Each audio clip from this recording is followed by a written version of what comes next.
So as a marketer, dealing with those kind of restrictions on the one hand, I imagine can be, kind of a bummer. There's all kinds of things you'd like to say that you can't. But on the other hand, it limits your choices, and within a more limited arena, you're forced, I think, to be creative and resourceful, right? To use the cliche, invention is the mother of necessity. Is that the cliche? Necessity is the mother of invention. Necessity is the mother of invention. There we go. I couldn't get the cliche right. That's right. So give me some examples of how you work within those regulations and how you use creativity to be able to do good marketing.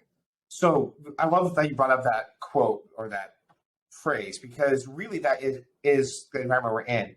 Now, I've long thought that the more restrictions you have in a creative process, the more creative product you're going to get. I'm a gamer and a nerd, and so back in the 80s, I had something called the Commodore 64, which was a home computer that had a lot of games on it.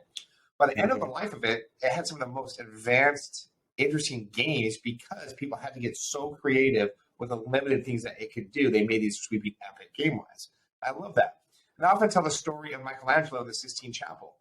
He wasn't given creative freedom. The bishop didn't come to him and say, make me something beautiful. He said, I want you to paint the story of creation on the ceiling.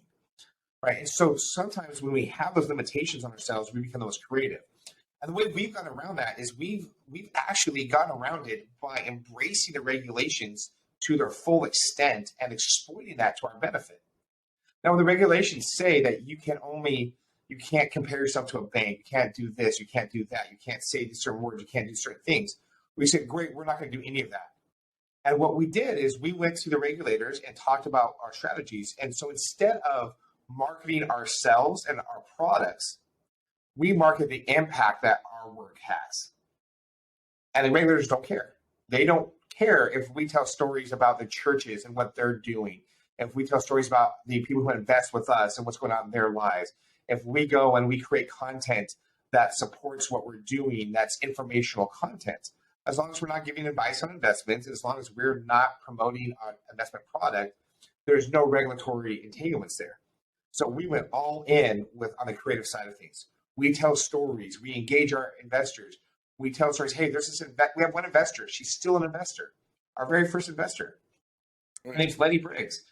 We tell her story every year because she's been an investor for 50 plus years and she's still alive and still investing with us. And so we get to tell those stories. And then what we do separately is we do what's called tombstone advertising for our rates. We have this investment at this rate, and this is how you get it. And they're completely separate. And by doing that, we've been able to have as much creative freedom we have in promoting who we are as an organization and not get into the regulatory entanglements. So we got through and passed and have seen the growth we've experienced and seen the success we've experienced in raising investments and growing our organization, not by trying to figure out how to manipulate within the regulations, but by embracing them to their fullest extent. And what that's done is just open up a way to communicate to our audience that was never there previously. It's been fantastic for us.